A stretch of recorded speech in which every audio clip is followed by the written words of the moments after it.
off.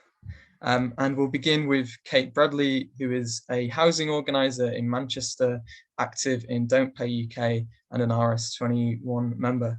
Without further ado, I'll pass to her to take it away. Hi, everyone.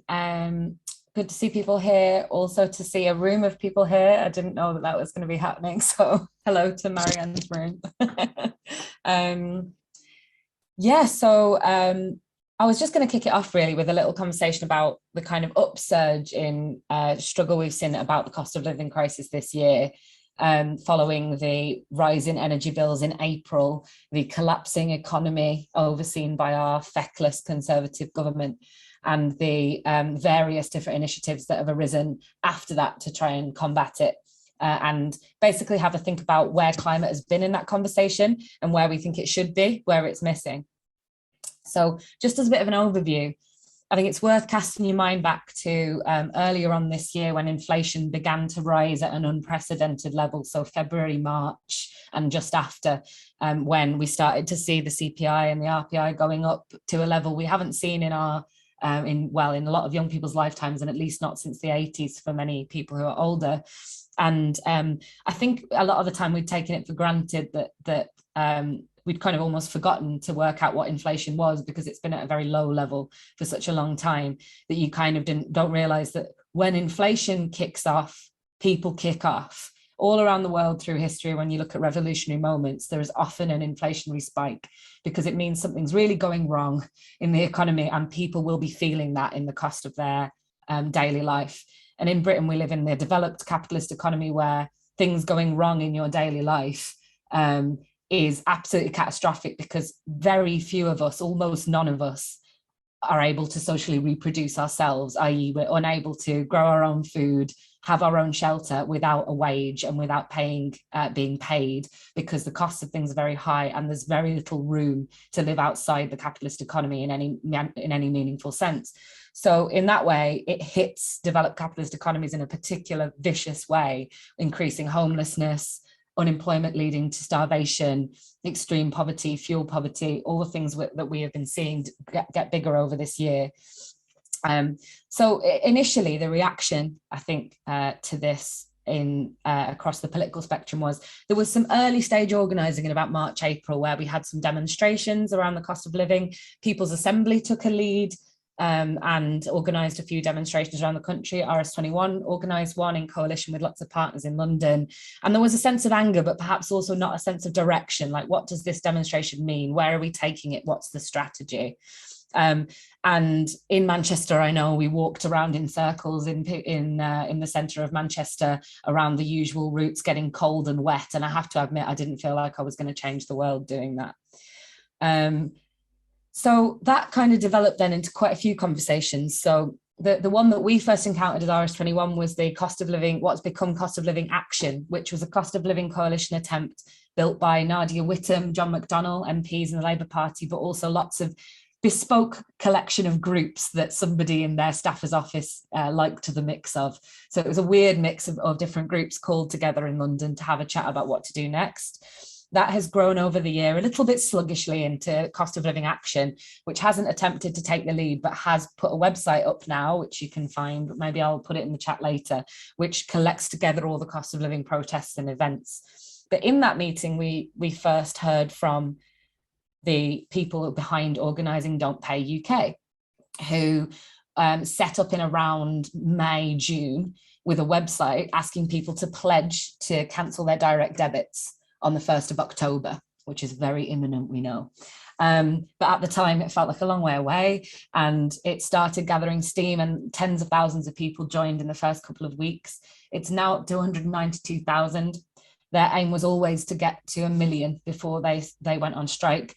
But I think during the time that they've been active, they got a huge amount of media coverage. And a lot of it was a little bit like the early days of the Jeremy Corbyn thing, where the media were just like, too shocked to be critical, too shocked to be ideological. So for the first few weeks, they got some really great coverage where it was essentially just tell us what you're doing and why.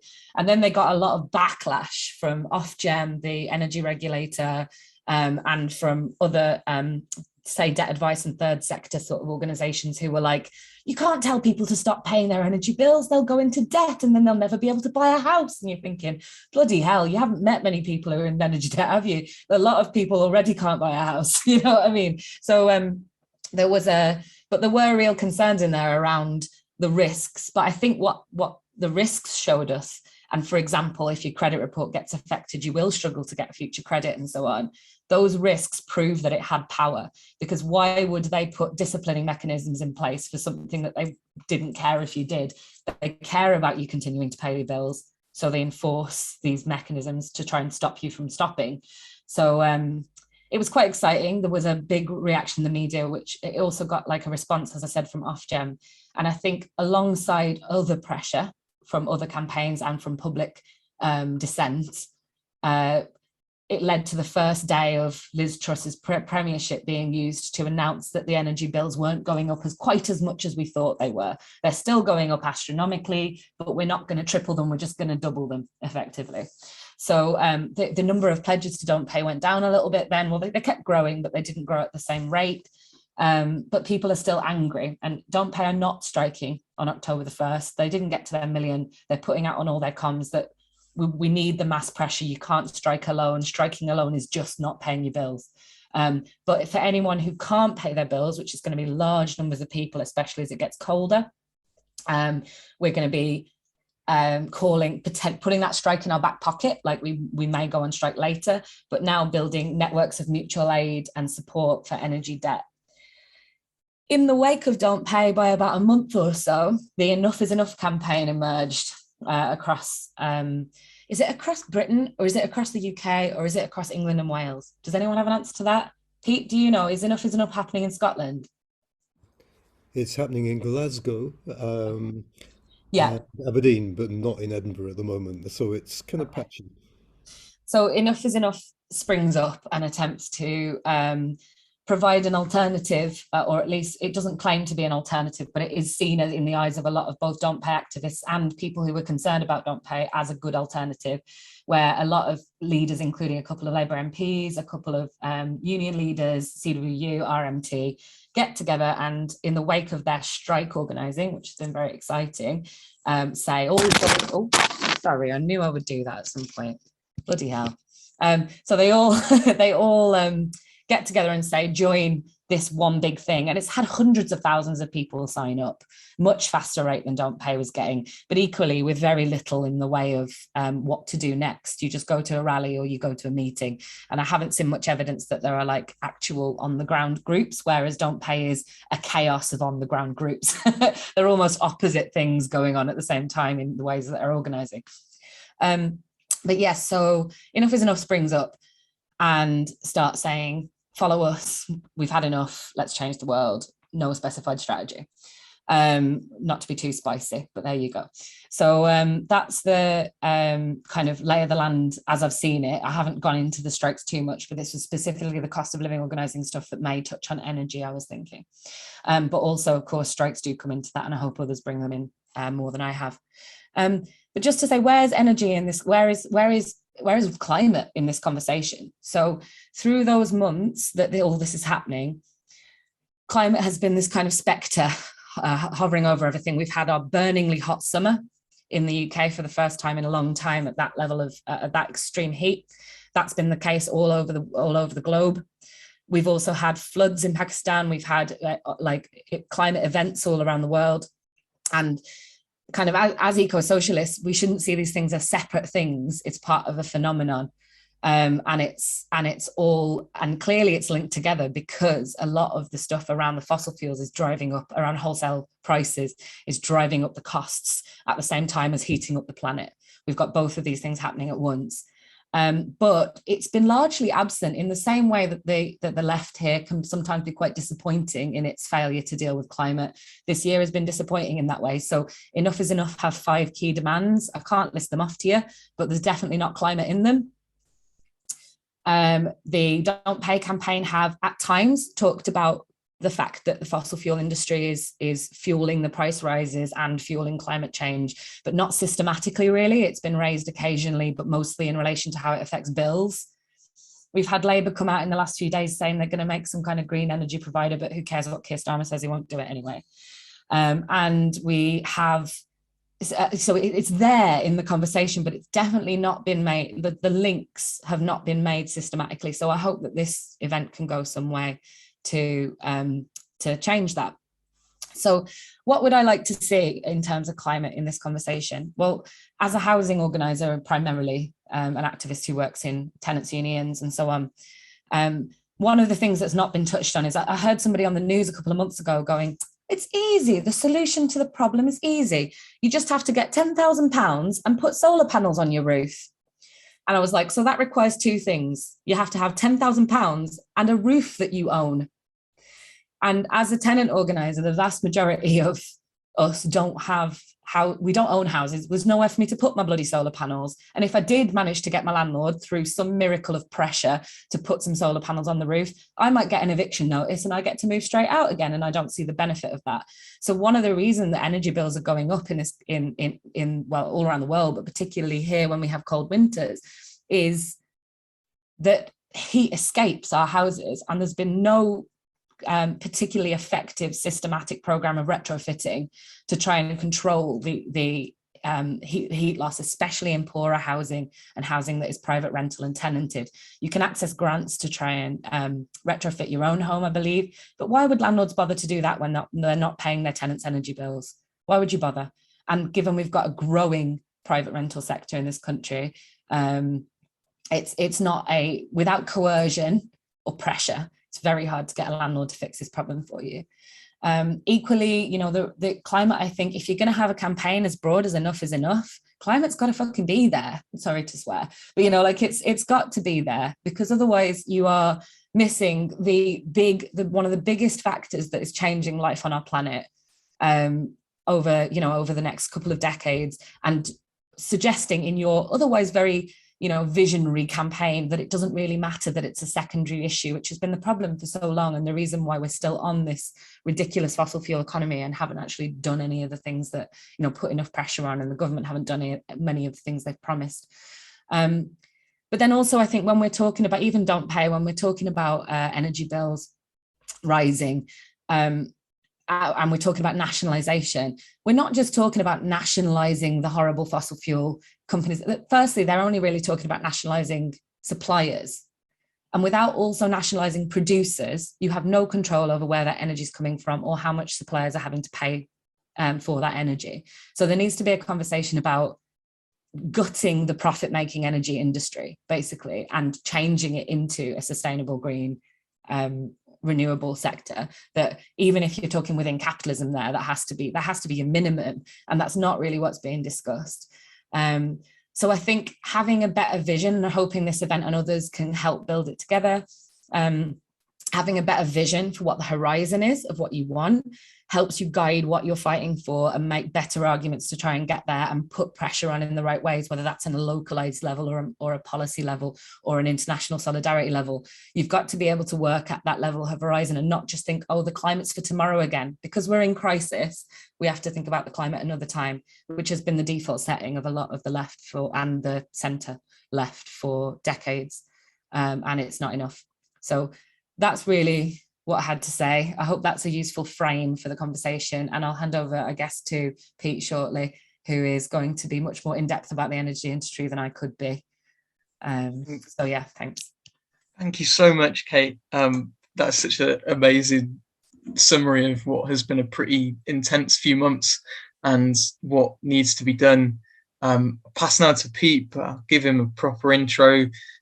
He's a long-standing campaigner with Scotty Free and an RS21 member, and he can provide a bit of an insight into particularly the energy system here in Britain, worker action there, and particularly, I guess, the situation with the North Sea oil area.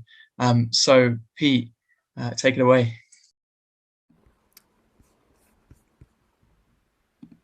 Okay, thanks, Harry, and thanks, Kate. I think what I'm going to say is quite complementary to what you said. I wanted to start with something that I heard at a Global Climate Jobs conference a few days ago. It was a Norwegian activist called Andreas Hittestad was talking about the kind of strategies that we need in terms of the climate movement. And he quoted, he couldn't remember who he was quoting, and I don't know who he was quoting as well, so I'll attribute it to him. But what he said was that he thinks we've reached a stage where the power of the argument is not as important as the argument of power. By that he means that, in the climate movement at least, we're quite good at understanding most of what we need to do in terms of transition, but how we mobilize the social power that's needed to make it happen is the much more important and bigger question, which people are often quite confused about. And I was at a meeting of the Edinburgh Climate Coalition last night, which actually focused on the power of the argument almost all the time. And it was a very good meeting. There's some excellent contributions to it. But actually, where people became a bit deflated was in terms of how we mobilize social power to make things change. And I think understanding how that relates to some of the things that are happening just now is probably quite an important thing. And I'm not going to say that I've got the answers. And I'm hoping that in the discussion we can talk about what some of the answers to mobilizing social power might be. So my starting point, I suppose, is that North Sea oil and gas is right at the heart of both the climate crisis and the cost of living crisis. Now, to be honest, in the past, lots of people had issues about keeping warm. I mean, it's not a new thing. I don't know the figures for England, but I know in Scotland, before the cost of living crisis, 25% of the population, highly skewed towards the older members of the population, lived in fuel poverty. But I think for everybody, thinking about, people thought a lot about the problems associated with fuel poverty, premature death and illness, and just grinding misery of living in that kind of way. But actually what people didn't think about much was the source of the fuel, so either the fuel they had or the fuel that they were lacking. And very few people thought much about where, in particular, the gas came from. Gas for Britain, really important, because in European terms, we're much, much more dependent on gas for heating and cooking than anywhere else in Europe, apart from, I think, the Netherlands. Now, so it's a big issue for people, and I just want to look at the responses that have been made to the crisis. I mean, it's become default now, and Truss was at it again today, that the Tories are simply blaming the Ukraine war.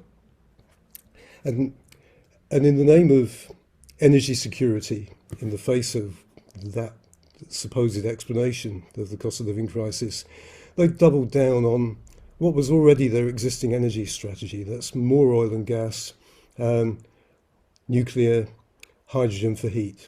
And we might want to come back to why that's a disastrous strategy in the discussion. But on our side, I think climate activists have rightly criticised the Tory response and have argued that we wouldn't be in this situation if we'd taken home insulation retrofitting seriously, if we'd really been investing in renewables on the scale that was necessary, and we've been tackling fuel poverty in those ways. And climate activists and many others also highlighted the mega profits that are being made by the oil and gas companies. And yet, somehow, that's a bit slippery, because as Kate says, when people start talking about control and ownership, it's been much more common to talk about, should we take the distribution companies into public ownership or some kind of control or more regulation. And both from the right and the left, the big oil, and big gas have not had the attention that they deserve. So I'd argue that the critique that there's been of Tory policies hasn't been sharp enough. And I think what the crisis gives us is an opportunity to essentially bring out into the open what I would call the criminal nature of the policies that are driven by the power and vested interests of big oil, and also to drive a wedge into the idea that the market is somehow a kind of God-given thing and it can't be kind of contradicted.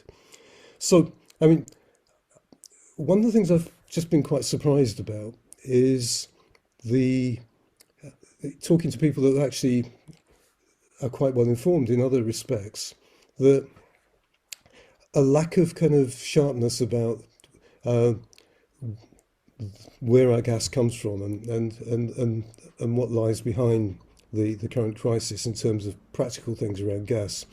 First thing to say is that oil and gas prices were sky high before the Ukraine war started. And actually, if you look back over the last 40 or 50 years, the price of oil and gas has been highly volatile. And I mean, it's really not very long ago that for a brief moment the price of gas went negative. It didn't last very long, but I'll come back to kind of how those prices are determined in a moment. But the other thing that is often not very clear is that the Tories and numerous BBC commentators who've attempted to explain the crisis actually rarely mention exactly how we get our gas. I mean, first thing is almost all of the gas we get for heating and cooking comes from the North Sea, roughly half from the British sector and roughly half from the Norwegian sector. And this is maybe oversimplifying slightly, but essentially there are pipelines from the North Sea that come ashore in Scotland at a place called St Fergus. I'm slightly less clear on English geography, but there's another place in England where the pipelines come ashore. There's some processing takes place, and it's distributed through the gas grid. Now that's a fairly static system. It's not actually possible to distribute that gas in any other way. I mean, in principle, you could pipe it into storage facilities and then liquefy it and put it on ships, but those facilities don't exist. So essentially, we had the same amount of gas available to us as before the crisis, and the costs of production remain the same as they were 2 or 3 years ago. And just to say, I mean, they often talk about we're now not getting any gas from Russia. When we were getting gas from Russia, it was about 5% of the total, and mostly it came in on tankers and was used for plastic production, not for home heating. So it's very clear why the big producers are raking in such huge profits, because it costs them no more to produce the commodity, but in the name of a global market price, which incidentally is not just applied to oil and gas, but to renewable energy as well, they're selling their products at much higher prices, and these are prices that, I mean, it's complicated economics, but essentially this global price of oil is determined by hedge funds and speculators betting on future prices. And mostly the things you can bet on are actually the gas that's transported around the world on boats. What would you have to raise the price to get a gas tanker to change course in the Pacific and head for a different destination than it is currently going to, because there's a better price on offer? It's actually a minority. Most gas supplies are much more fixed and rigid than the picture of some kind of open marketplace where things are infinitely kind of interchangeable with each other. So, certainly the government doesn't want us to think about this, and by and large, the media doesn't talk about it. Now, what the crisis has exposed, I think, is a historic relationship between fossil capital, the big oil industry and all of its ramifications through the economy, and the rest of society. I mean, over the 50 plus years since North Sea oil and gas has been in production, the difference between the amount of money they paid in tax and the amount of subsidies that they've received from government is in their favour by 250 billion.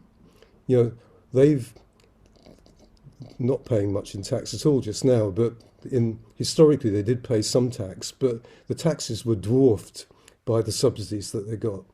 Now they're going to get another 100 billion plus as a result of the Tories scheme. And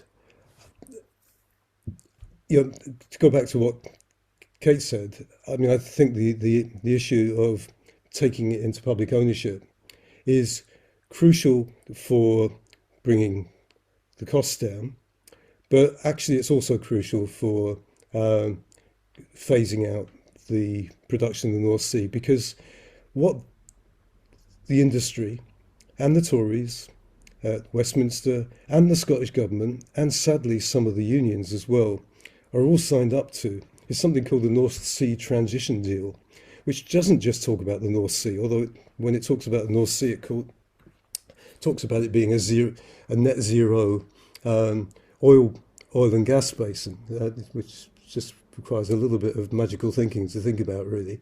But it's not just about that. It also determines the kind of other policies that maintain as much of the status quo as possible. So they do talk about the hydrogen economy. They do talk about the need for nuclear mainly to produce electricity for all of the huge amount of electricity that's required for the hydrogen-based economy that they want for home heating. I could go into this much more, but I think there's a really strong argument that while there's much more to say about the cost of living crisis and oil supplies internationally, in the UK, the North Sea sets the agenda not just for what the North Sea does, but for the policies that the Westminster government and by and large the Scottish government pursue. And I'd argue that making any serious progress on transition requires the North Sea Transition Deal to be trashed. It has to become part of history. And I want to just finish by coming back to where I started from about the power to change things. I think building power is, we can see some of the seeds of it now. It is about action and collective organisation, which can also grow confidence. But I think one of the roles for eco-socialists within the movement is to always be saying that, yes, we're about fighting for decent pay and decent conditions and a decent living wage. But when, as happened in the demonstration that took place in Scotland just a few days ago, the STUC doesn't mention broader issues, it just talks about Scotland demands a pay rise. It undermines our ability to generalise and actually to do anything more than just kind of put our finger in the dike temporarily. But it's also undermined if unions and workers' organisations are committed to partnership with the oil industry, which is what the North Sea Transition Deal is about. And just to come back to more or less where Kate finished as well, I think growing our power means breaking the power of big oil and big gas. And I think one of the things I'd really interested in hearing people's views on in the discussion is how we can do that. We don't start necessarily from the places that we'd want to, where the relative power of the working class at the moment relative to capital is lower than it should be, but actually, for the first time, we're beginning to see what a class on the move starts to look like. And I think it's, one of the things we need to think about is how we make sure that climate is not just a secondary issue, as Kate said, but is actually central to all of that activity.